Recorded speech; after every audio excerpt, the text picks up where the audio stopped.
नमस्कार, श्री स्वामी समर्थ. आज आपण पाहणार आहोत सर्व पित्र अमावस्या माहिती, काय करावे व काय करू नये. तसं 2 ऑक्टोबर सर्व पित्र अमावस्या किती तारखेला आहे तर 2 ऑक्टोबर या तारखेला आहे सर्व पित्र अमावस्या मुहूर्त आणि विधी. चला तर बघूयात. सध्या पितृपक्ष महिना सुरू आहे. अश्विन महिन्यातील कृष्ण पक्षीतील अमावस्या तिथीला सर्व पित्र अमावस्या येते. या दिवशी आपल्या कुटुंबातील पूर्वजनांसाठी म्हणजेच पितरांसाठी तर्पण, श्राद्ध आणि पिंडदान इत्यादी केले जाते. सहसा ज्या पितरांची मृत्यू तिथी माहीत नाही अशा पितरांचे श्राद्ध विधी सर्व तृप्त अमावस्याला केले जातात. तसेच या दिवशी पौर्णिमेच्या दिवशी मृत लोकांचे श्राद्ध देखील केले जातात. 2024 ची सर्व पित्र अमावस्या नेमकी किती तारखेला आहे, तसेच श्राद्ध आणि तर्पण विधी करण्याचा झाल्यास कोणत्या वेळेस ते करावे याबद्दल आपण माहिती जाणून घेऊया. तसंच सर्व पित्र अमावस्या पंचांगानुसार या वर्षी अश्विन कृष्ण अमावस्या तिथी मंगळवार 1 ऑक्टोबर रोजी रात्री 9:40 वाजता सुरू होईल आणि अमावस्या तिथी हे बुधवारी 2 ऑक्टोबर रोजी दुपारी 12:18 पर्यंत वैध आहे. अशा स्थितीत उपस्थिती तिथी निमित्ताने सर्व पित्र अमावस्या बुधवार 2 ऑक्टोबर रोजी आहे. तसेच 3 शुभ योगामध्ये सर्व पित्र अमावस्या आहे. यावर्षी सर्व पित्र अमावस्या दिवशी 3 शुभ योग तयार होत आहेत. ब्रह्मयोग 3 ऑक्टोबर रोजी पहाटेपासून दुसऱ्या दिवशी पहाटे 3:22 पर्यंत सुरू असतो. त्यानंतर इंद्रयोग येईल. तसेच याशिवाय त्या दिवशी दुपारी 12:23 ते 3 ऑक्टोबरला सकाळी 6:15 पर्यंत सर्व सिद्धी योग असेल. सर्व पित्र अमावस्याच्या दिवशी उत्तरा फाल्गुनी नक्षत्र सकाळपासून ते दुपारी 12:23 पर्यंत आहे. तेव्हापासून हस्त नक्षत्र आहे. नंतर मग तसंच आपल्याला काय सर्व पित्र अमावस्याचे मुहूर्त पण बघायचे. लाभ उन्नती मुहूर्त सकाळी 6:15 ते पीएम रात्री 7:44 पर्यंत आहे. तसंच अमृत सर्वोत्तम मुहूर्त सकाळी 7:44 ते संध्याकाळी 9:12 पर्यंत आहे. तसंच शुभ वेळ सकाळी 10:41 ते दुपारी 12:10 पर्यंत आहे. तसंच 4 समस्य मुहूर्त म्हणजे दुपारी 3:08 ते दुपारी 4:47 पर्यंत आहे. तसंच लाभ उन्नती मुहूर्त हे संध्याकाळी 4:37 ते संध्याकाळी 6:06 पर्यंत आहे. तसंच सर्व पित्र अमावस्या श्राद्ध करायची वेळ सर्व पित्र अमावस्या दिवशी तुम्ही सकाळी 11 ते दुपारी 3:30 या वेळेत तुमचे पितरांसाठी श्राद्ध पिंडदान दान इत्यादी करू शकतात. म्हणजे तुम्ही काय करायचं, ज्या दिवशी आपले पितरांचं हे आहे त्या दिवशी सकाळी 11 ते दुपारी 3:30 वेळेपर्यंत हे पितरांसाठी श्राद्ध व पिंडदान इत्यादी करू शकतो. तसेच अमावस्या दिवशी सर्व पितरांचे नावे पवित्र नद्यांमध्ये स्नान करून प्रार्थना आणि इत्यादी करतात. तसंच सर्व पित्र अमावस्याचे महत्त्व. या दिवशी स्नान आणि दान केल्याने पुण्याची प्राप्ती होते. पितरांसाठी तर्पण व पिंडदान श्राद्ध इत्यादी केल्याने पितरांचा आशीर्वाद प्राप्त होतो. कुटुंबात सुख शांती आणि समृद्धी नांदते. धार्मिक मान्यतानुसार या दिवशी केलेले श्राद्ध कुटुंबातील सर्व पितरांच्या आत्मेला प्रसन्न करते. त्यामुळे या दिवशी सर्व पितरांचे श्राद्ध करावे. या दिवशी ज्ञान अज्ञात सर्व पितरांचे श्राद्ध करण्याची परंपरा आहे. त्यामुळे ज्या लोकांना त्यांचे नातेवाईकांच्या मृत्यूची तिथी माहीत नाही ते सर्व पित्र अमावस्या दिवशी शुभ मुहूर्तावर त्यांचे पूर्वजांचे भोजन देऊ शकतात. म्हणजे ज्यांना माहीत नाही असं त्यांनी अमावस्या दिवशी करू शकतात. या दिवशी तर्पण, श्राद्ध आणि पिंडदान केल्याने पितर प्रसन्न होतात आणि कुटुंबातील सर्व लोकांना आशीर्वाद देतात. तसेच कुटुंबातील कोणत्याही व्यक्तीत अकाली मृत्यू झाला असेल तर त्यांच्या वतीने सर्व पित्र अमावस्याच्या दिवशी तर्पण केले जाते. असे केल्याने पूर्वजांना एक ऐथिक ब्राह्मणाच्या पालीकडे मोक्ष प्राप्त होते. या दिवशी पितरांना नैवेद्य दाखवल्याने मानसिक शांती मिळते असे धार्मिक मान्यतेमध्ये सांगितले जाते.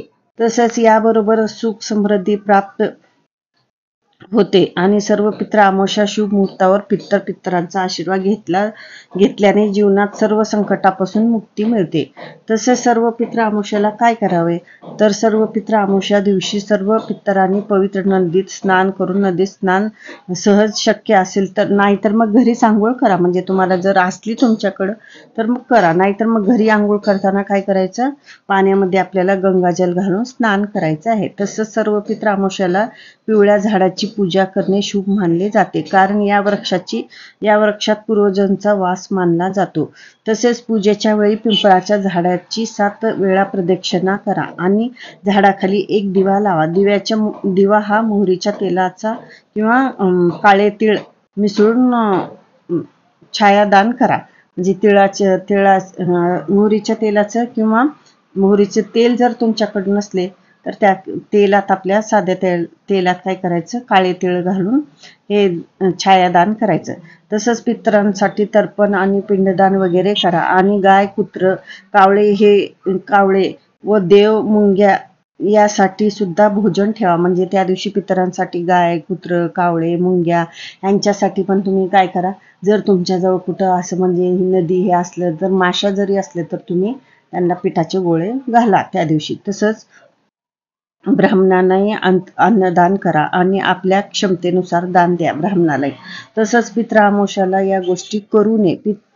पितृपक्षातील अमावस्या काही खबरदारीने घेण्याची गरज आहे. या दिवशी तुळशीची पूजा करू नये, तसंच तुळशीचे पाने तोडू नये. असे केल्याने माता लक्ष्मी नाराज होते. या तिथीला ब्रह्मचारी पाळावे. तसेच या दिवशी मांसिक अन्नाचे सेवन करू नये.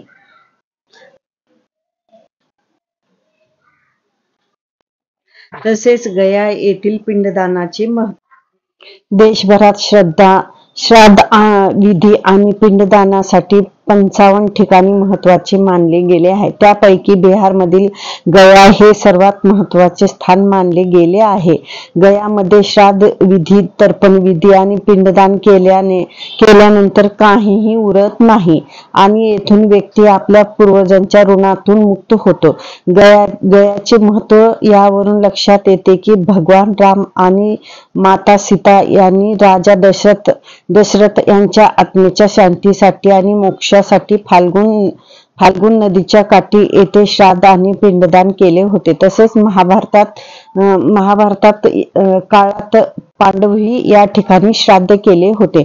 तसंच पितृपक्षाच्या शेवट दिवशी म्हणजे पित्र अमावस्या, सर्व पितृ अमावस्या महालय सुद्धा म्हणतात याला, जी पित्रांची तिथी आहे. तसेच खूप महत्वाचे पितृपक्षामध्ये दोषातून मुक्ती व पितृदोष त्रास कमी करण्यासाठी आपण उपाय किंवा सेवा करायची आहे. अमावस्या जवळ येत आहे. अमावस्याचे काही उपाय तुमच्या आयुष्यात खूप फरक पडेल.